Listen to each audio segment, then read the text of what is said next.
मोर प्रिय देशवासीगण नमस्कार। 2025 प्रायतः आसीगलाणी आम द्वार देश उपनीत 2025 रे 26 जनवरी दिन आम संविधान कार्यकारी हेबार 75 वर्ष पूर्ण हेबाकु जाउछि। आम समस्तंक पई यह एक गौरवर कथा। आम संविधान निर्मातागण आमको जो संविधान अर्पण करि जाइछन्ति ताहा सब परिस्थिति रे ठीक प्रमाणित होइछि। संविधान आमको पथ प्रदर्शित करुथबा आलोकपुंज। यह आम मार्गदर्शक। भारतर संविधान जोगु ही आज मु एठारे उपस्थित होई आपणक सह भाव विनिमय करि पारुछि। ए वर्ष नवेम्बर 26 तारिख संविधान दिवस ठारू एक वर्ष व्यापी अनेक कार्यक्रम आरंभ होइछि। देशर नागरिक मानकु संविधान रो ऐतिह्य सह संयोजित करिवा पई constitution75.com नाम रे एक स्वतंत्र वेबसाइट मध्य सृष्टि करा जाइछि। एथिरे आपण संविधान रो मुखबंध पाठ करी निज वीडियो अपलोड करि परिबे। भिन्न भिन्न भाषा रे संविधान पढ़ी परिबे। संविधान विषय रे प्रश्न मध्य पचारि परिबे।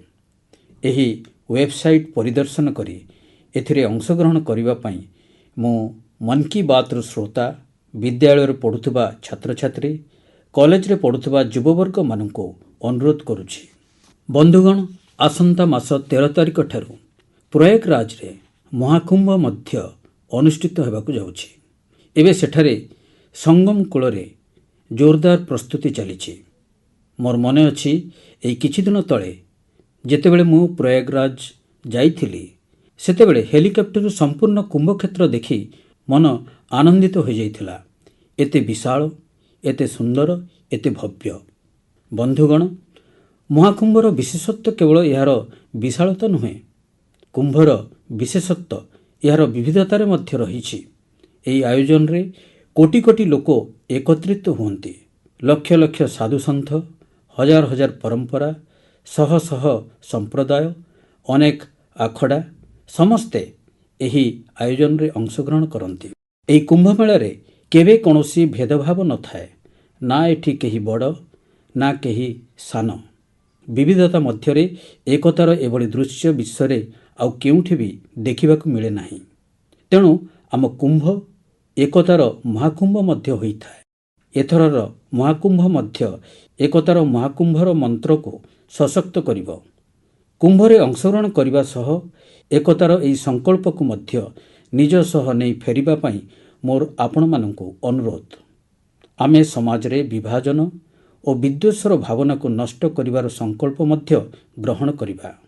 संक्षेपरे कहिबाकु गले मु एतिकी कहिबी, महाकुंभर एई संदेश एक हो सारा देश। महाकुंभर एई संदेश एक हो सारा देश।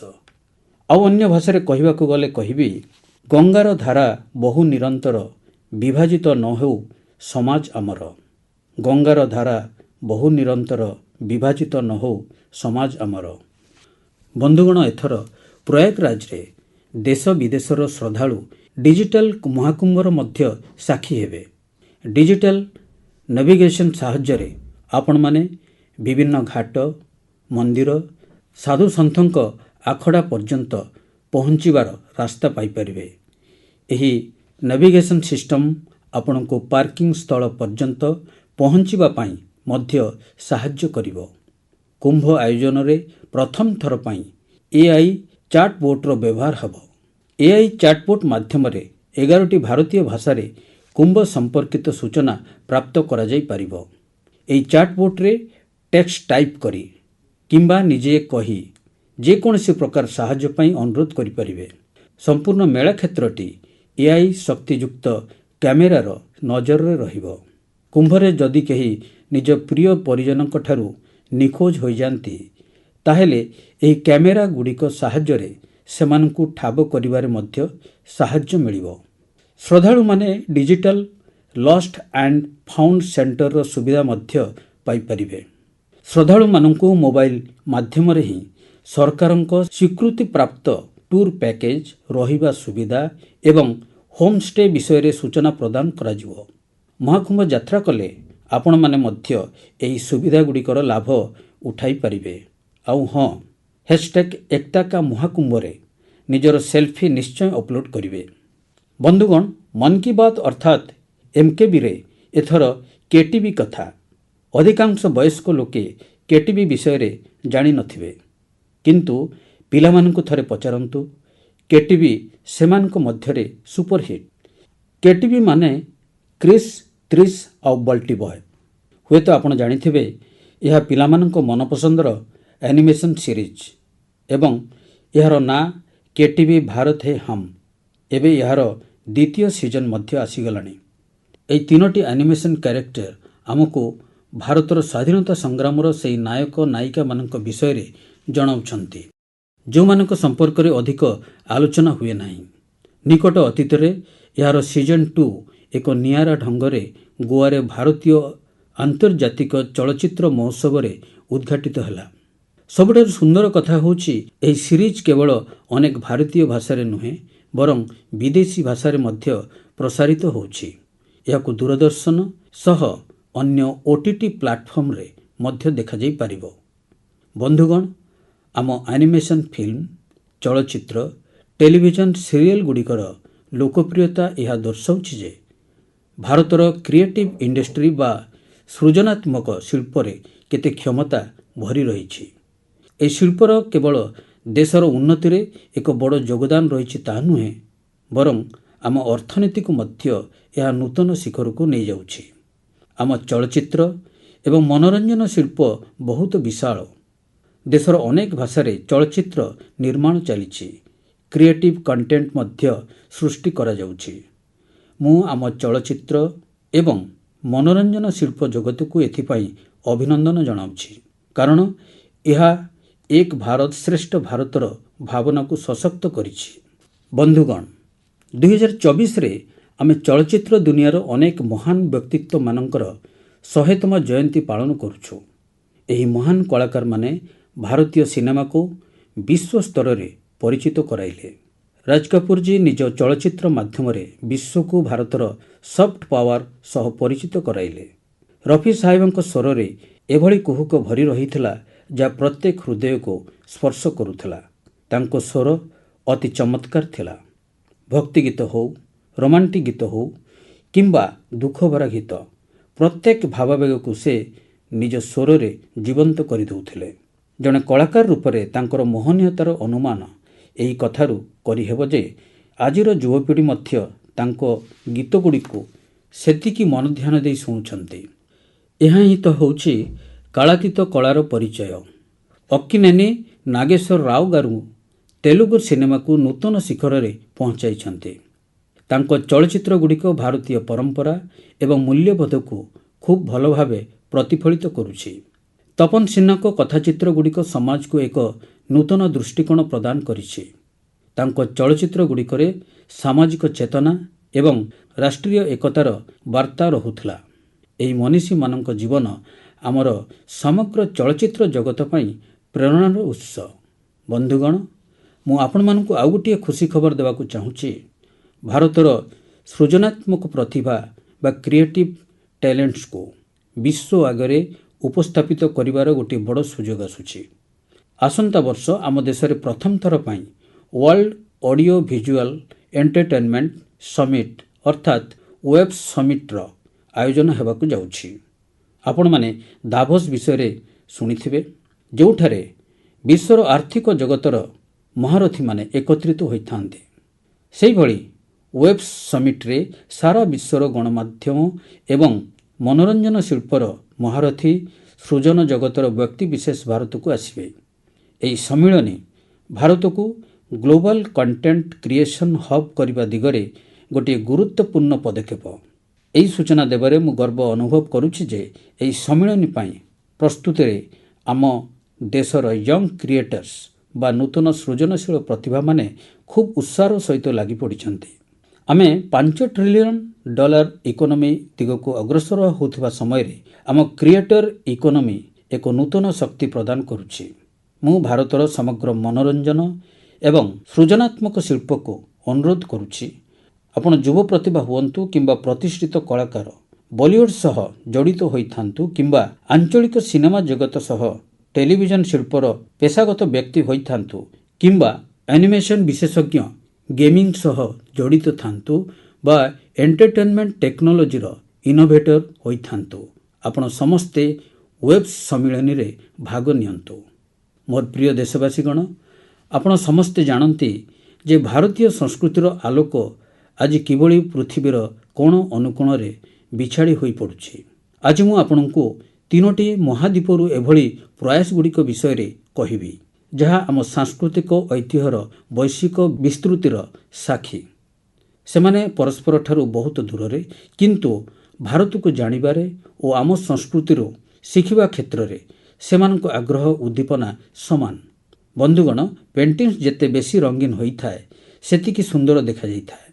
आपणक मध्यरु जो माने टीवी माध्यम रे मन की बात सह जोड़ी होइछंती सेमाने एबे किछि पेंटिंग्स को टीवी रे देखि मध्य पारिबे। एसबु पेंटिंग्स रे हमर देवादेवी नृत्य कला और महापुरुष माननकु देखि आपनकु बहुत भलो लागिबो। एथिरे आपनकु भारत रे देखा जाउथिबा जीवजंतुक ठारू आरंभ करी आ बहुत किछि देखिबाकु मिलिबो। एथिरे ताजमहल रो एक सुंदर चित्र मध्य शामिल होइछि जहाकु 13 वर्षर झियोटीए आंकिछि। आपनकु यह जानि आश्चर्य लागिबो जे एही दिव्यांग झियोटी निज पार्टी रे एही चित्र को तैयारी करिछि। सबुठु बड़ कथा हला जे यार चित्रशिल्पी जनक भारतर नुहंती, से इजिप्टर जणे विद्यार्थी। किछि सप्ताह तले इजिप्टर प्राय 23,000 छात्र छात्री एक पेंटिंग प्रतियोगिता रे भाग नैथिले। सेठारे सेमानकु भारतर संस्कृति और दुई देशर ऐतिहासिक संपर्क को वर्णना करुथुबा पेंटिंग करिवार थिला। मु एही प्रतियोगिता रे भाग नैथिबा समस्त युवक युवती को प्रशंसा करुछि। सेमानक सृजनशीलतार जेते प्रशंसा कले मध्य ताहा कम हेबो। बंधुगण, दक्षिण अमेरिकार एक देश होछि पाराग्वे। सेठारे रहुथुबा भारतीयंक संख्या 1000 रु बेसी हेबो नाही। पाराग्वे रे एक चमत्कार प्रयास होछि। सेठाकार भारतीय दूतावास रे एरिका ह्यूबर मागणा आयुर्वेद परामर्श दियंती। आयुर्वेद परामर्श नेबा पई एबे तांको निकटकू बहु स्थानीय लोक आसुचंती। एरिका ह्यूबर इंजीनियरिंग पढ़िछंती सत, किंतु तांकर मन आयुर्वेद रे रहिछि। से आयुर्वेद सह संपृक्त पाठ्यक्रम पढ़िथिले और समय क्रमे से सेथिरे पारंगम होई परिले। बंधुगण, यह आम पई बहुत गर्वर कथा जे पृथ्वीर सबुठु प्राचीन भाषा तामिल एवं प्रत्येक भारतीय एथिपई गर्वित। विश्वर बहु देश रे याकु शिखुथिबा लोकंक संख्या क्रमागत बढ़ी चलीछि। गत मासर शेषरु फिजी रे भारत सरकारक सहयोग रे तामिल शिक्षा कार्यक्रम आरंभ होईछि। गत 80 वर्ष मध्यरे प्रथम थर पई फिजी रे तालीम प्राप्त शिक्षक तामिल शिखाउछंती। आज फिजीर छात्र छात्री माने तामिल भाषा और संस्कृति को शिखिबा पई आग्रही थिबा जानी मते बहुत खुशी लागिछि। बंधुगण, एकथा ए घटना केवल सफलतार कहानी नुहे, यह आम सांस्कृतिक ऐतिह्यर गाथा मध्य। एही उदाहरण आमको बहुत गर्वित करिथाए। कलारू आयुर्वेद पर्यंत और भाषारू संगीत पर्यंत भारत रे एते विषय अछि जहाँ पृथ्वी सारा व्यापी चलीछि। बंधुगण, ए शीत ऋतुरे समग्र देश रे विभिन्न क्रीड़ा और फिटनेस को नहीं विभिन्न कार्यक्रम आयोजित होछि। मु खुशी जे लोके फिटनेस को निज दिनचर्या रे शामिल करुछंती। काश्मीर रे स्कीइंग ठारू गुजरात रो गुड़ीओड़ा पर्यंत सबु स्थान रे खेलर उत्साह देखिबाकू मिलुछि। हैशटैग संडे ऑन साइकिल और हैशटैग साइक्लिंग ट्यूसडे भली अभियान द्वारा साइकेल चालन को प्रोत्साहन मिलुछि। बंधुगण, मु आपनकु एभली एक नियारा कथा कहबाकू चाहूछि जहाँ आम देश रे आसीथिबा परिवर्तन और युवबंधु मानकर उत्साह उद्दीपनार प्रतीक। आपण जानते कि आमर बस्तर रे एक अनन्य ओलंपिक आरंभ होईछि। आज्ञा हाँ, प्रथम थर आयोजित बस्तर ओलंपिक द्वारा बस्तर रे एक नुआ विप्लव जन्म नेउछि। मो पई बहुत खुशीर कथा जे बस्तर ओलंपिक रो स्वप्न साकार होईछि। आपनकु मध्य जानिबा परे बहुत खुशी लागिबो जे यह एभली एक अंचल रे होउछि जहाँ एकदा माओवादी हिंसाग्रस्त अंचल थिला। बस्तर ओलंपिक रो मास्कट होउछि बण मईसी और पहाड़ी मैना। एथिरे बस्तर रो समृद्ध संस्कृतिर झलक देखिबाकू मिलिथाए। एही बस्तर क्रीड़ा ମହାକୁମ୍ଭର ମୂଳମନ୍ତ୍ର ହେଉଛି କରସାୟତା ବସ୍ତର ବର୍ଷାୟତା ବସ୍ତର, ଅର୍ଥାତ୍ ଖେଳିବ ବସ୍ତର ଜିତିବ ବସ୍ତର। ପ୍ରଥମ ଥର ହିଁ ବସ୍ତର ଅଲିମ୍ପିକରେ 7ଟି ଜିଲ୍ଲାର 1,65,000 ଖେଳାଳି ଭାଗ ନେଇଛନ୍ତି। ଏହା କେବଳ ଏକ ପରିସଂଖ୍ୟାନ ନୁହେଁ, ଏହା ଆମ ଯୁବକ ଯୁବତୀଙ୍କର ସଂକଳ୍ପର ଗୌରବ ଗାଥା ବହନ କରେ।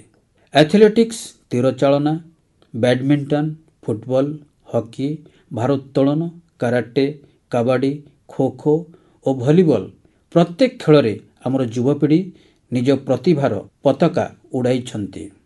କାରୀ କାଶ୍ୟପ ଜୀଙ୍କ କାହାଣୀ ମୋତେ ଖୁବ୍ ପ୍ରେରଣା ଦେଇଥାଏ।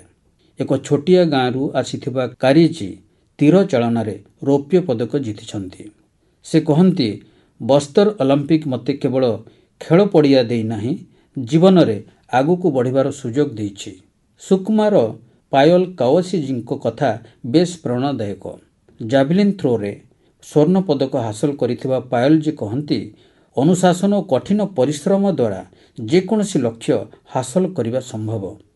ସୁକମାର ଦୋର୍ନାପାଲର ପୁନେମ ସାନ୍ନାଜୀଙ୍କ କଥା ତ ନୂଆ ଭାରତର ପ୍ରେରଣାଦାୟକ କାହାଣୀ। ଏକଦା ନକ୍ସଲଙ୍କ ଦ୍ୱାରା ପ୍ରଭାବିତ ପୁନେମଜୀ ଆଜି ହ୍ୱିଲ୍ ଚେୟାରରେ ଦୌଡ଼ି ପଦକ ଜିତୁଛନ୍ତି। ତାଙ୍କର ସାହସ ଓ ଧୈର୍ଯ୍ୟ ସଭିଙ୍କ ପାଇଁ ବଡ଼ ପ୍ରେରଣା। କୋଡ଼ାଗାଁର ତୀରନ୍ଦାଜ ରଞ୍ଜୁ ସ୍ୱରୀଜୀଙ୍କୁ ବସ୍ତର ୟୁଥ୍ ଆଇକନ୍ ଭାବେ ବଛାଯାଇଛି। ତାଙ୍କର କହିବା କଥା ହେଲା, ବସ୍ତର ଅଲିମ୍ପିକ ଉପାନ୍ତ ଅଞ୍ଚଳର ଯୁବକ ଯୁବତୀଙ୍କୁ ଜାତୀୟ ମଞ୍ଚ ପର୍ଯ୍ୟନ୍ତ ପହଞ୍ଚିବାର ସୁଯୋଗ ଦେଉଛି।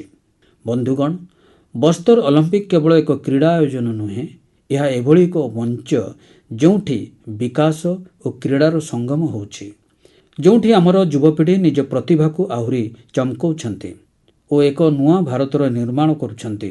ମୁଁ ଆପଣମାନଙ୍କୁ ସମସ୍ତଙ୍କୁ ନିବେଦନ କରୁଛି ଯେ ନିଜ ଅଞ୍ଚଳରେ ଏଭଳି କ୍ରୀଡ଼ା ଆୟୋଜନ ପାଇଁ ପ୍ରୋତ୍ସାହନ ଦିଅନ୍ତୁ। ହ୍ୟାଶଟ୍ୟାଗ୍ ଖେଲେଗା ଭାରତ ଜିତେଗା ଭାରତ ଜରିଆରେ ନିଜ ଅଞ୍ଚଳର କ୍ରୀଡ଼ା ପ୍ରତିଭାଙ୍କ କାହାଣୀକୁ ଅନ୍ୟମାନଙ୍କ ସହ ବାଣ୍ଟନ୍ତୁ। ସ୍ଥାନୀୟ କ୍ରୀଡ଼ା ପ୍ରତିଭାମାନଙ୍କୁ ଆଗକୁ ବଢ଼ିବାର ସୁଯୋଗ ଦିଅନ୍ତୁ।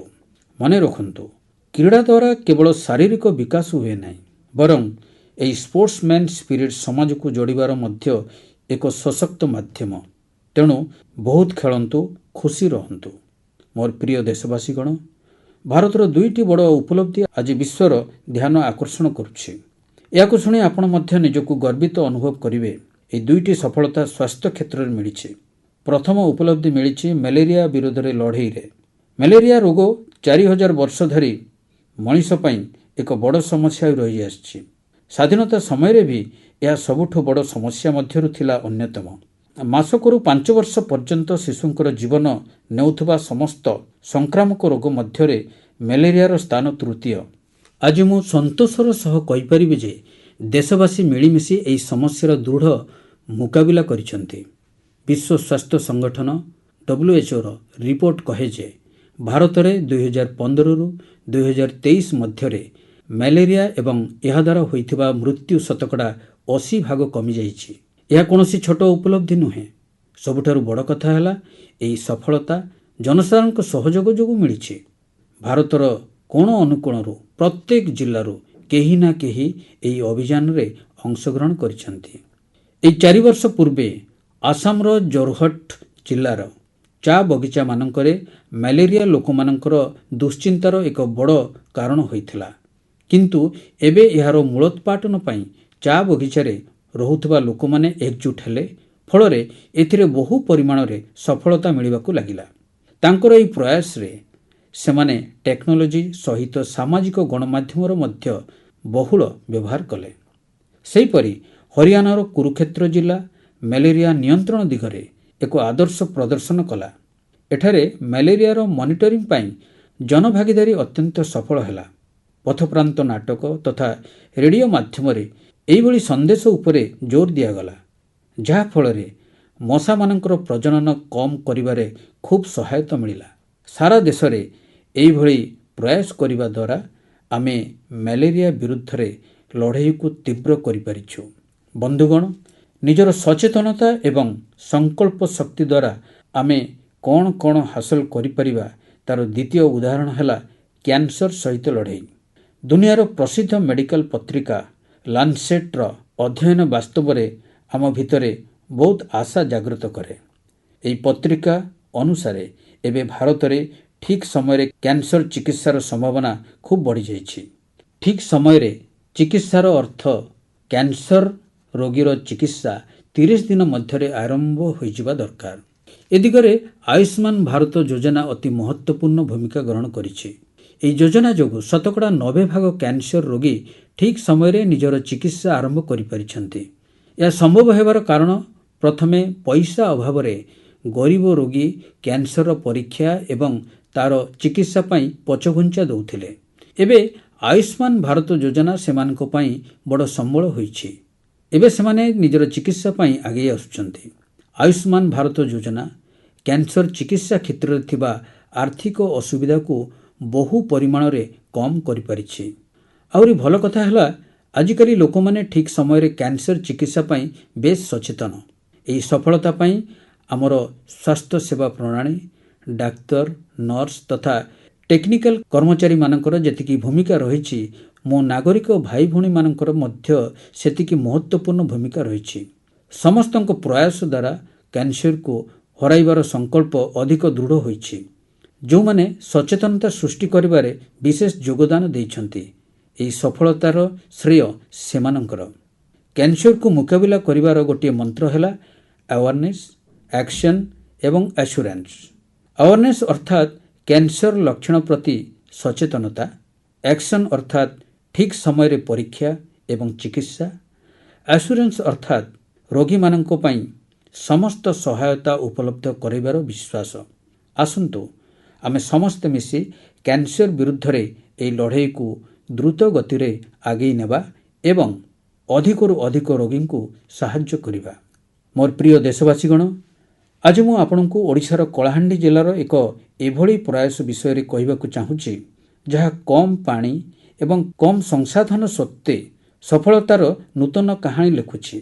ଏହା ହେଉଛି କଳାହାଣ୍ଡିର ସବ୍ଜି କ୍ରାନ୍ତି ବା ପରିବା ବିପ୍ଳବ।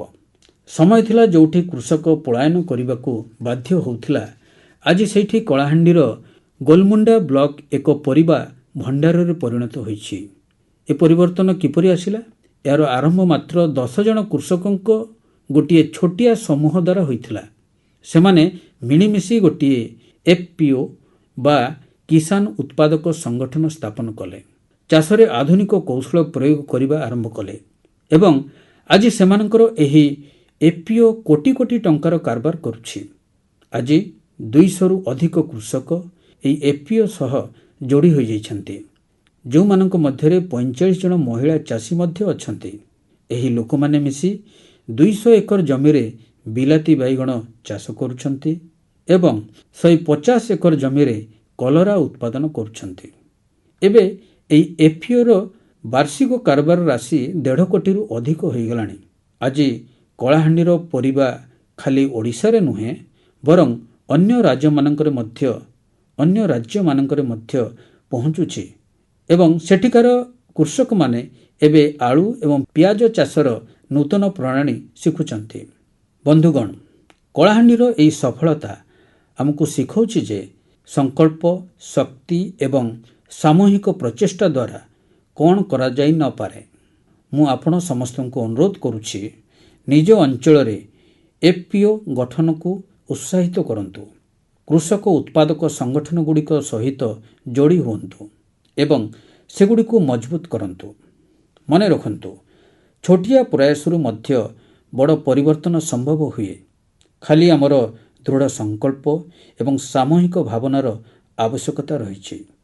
ବନ୍ଧୁଗଣ, ଆଜିର ମନ୍ କି ବାତ୍ରେ ଆମେ ଶୁଣିଲେ କେମିତି ଆମ ଭାରତ ବିବିଧତାରେ ଏକତା ସହ ଆଗକୁ ବଢ଼ୁଛି। ସେ ଖେଳ ପଡ଼ିଆ ହେଉ ବା ବିଜ୍ଞାନ, ସ୍ୱାସ୍ଥ୍ୟ ହେଉ ଅବା ଶିକ୍ଷା, ପ୍ରତ୍ୟେକ କ୍ଷେତ୍ରରେ ଭାରତ ନୂତନ ଶିଖରକୁ ଛୁଇଁ ଚାଲିଛି। ଆମେମାନେ ଗୋଟିଏ ପରିବାର ଭଳି ମିଳିମିଶି ପ୍ରତ୍ୟେକ ଆହ୍ୱାନର ସାମ୍ନା କଲେ ଏବଂ ସଫଳ ହେଲେ। 2014ରୁ ଆରମ୍ଭ ହୋଇଥିବା ମନ୍ କି ବାତ୍ର 116ତମ ଅଧ୍ୟାୟରେ ମୁଁ ଦେଖିଛି ଯେ ମନ୍ କି ବାତ୍ ଦେଶର ସାମୂହିକ ଶକ୍ତିର ଗୋଟିଏ ଜୀବନ୍ତ ଦସ୍ତାବିଜ ହୋଇଯାଇଛି। ଆପଣମାନେ ସମସ୍ତେ ଏହି କାର୍ଯ୍ୟକ୍ରମକୁ ଆପଣାର କରିଛନ୍ତି। ପ୍ରତି ମାସରେ ଆପଣମାନେ ନିଜର ବିଚାର ଏବଂ ପ୍ରୟାସ ସମ୍ବନ୍ଧରେ ମୋତେ ଜଣାଇଛନ୍ତି। କେତେବେଳେ କେଉଁ ୟଙ୍ଗ ଇନୋଭେଟରର ଚିନ୍ତାଧାରା ପ୍ରଭାବିତ କରିଛି ତ କେତେବେଳେ କୌଣସି ଝିଅର ସଫଳତା ଆମକୁ ଗୌରବାନ୍ୱିତ କରିଛି। ଏହା ଆପଣ ସମସ୍ତଙ୍କର ସହଭାଗିତା ଯାହା ଦେଶର କୋଣ ଅନୁକୋଣରୁ ସକାରାତ୍ମକ ଶକ୍ତିକୁ ଏକାଠି କରିଛି। ମନ୍ କି ବାତ୍ ଏହି ସକାରାତ୍ମକ ଶକ୍ତିର ବିସ୍ତାରର ମଞ୍ଚ ହୋଇପାରିଛି। ଏବେ 2025 ପାଖେଇ ଆସିଲାଣି। ଆସନ୍ତା ବର୍ଷ ମନ୍ କି ବାତ୍ ମାଧ୍ୟମରେ ଆମେ ଆହୁରି ପ୍ରେରଣାଦାୟୀ ପ୍ରୟାସଗୁଡ଼ିକୁ ସାମିଲ କରିବା। ମୋର ବିଶ୍ୱାସ ଯେ ଦେଶବାସୀଙ୍କ ସକାରାତ୍ମକ ଭାବନା ଏବଂ ନୂତନ ଚିନ୍ତାଧାରା ଦ୍ୱାରା ଭାରତ ଏକ ନୂତନ ଶିଖରକୁ ଛୁଇଁପାରିବ। ଆପଣ ନିଜ ଆଖପାଖର ନିଆରା ପ୍ରୟାସଗୁଡ଼ିକୁ ମନ୍ କି ବାତ୍ରେ ପଠାନ୍ତୁ। ମୁଁ ଜାଣିଛି ଯେ ଆସନ୍ତା ବର୍ଷର ପ୍ରତ୍ୟେକ ମନ୍ କି ବାତ୍ରେ ଆମ ପାଖରେ ପରସ୍ପରକୁ ଜଣାଇବା ପାଇଁ ବହୁତ କିଛି ଥିବ। ଆପଣଙ୍କୁ 2025ର ବହୁତ ବହୁତ ଶୁଭକାମନା। ସୁସ୍ଥ ରୁହନ୍ତୁ, ଖୁସି ରୁହନ୍ତୁ। ଫିଟ୍ ଇଣ୍ଡିଆ ମୁଭମେଣ୍ଟରେ ଆପଣ ମଧ୍ୟ ଯୋଗ ଦିଅନ୍ତୁ ଏବଂ ନିଜକୁ ସୁସ୍ଥ ରଖନ୍ତୁ। ଜୀବନରେ ପ୍ରଗତି କରନ୍ତୁ।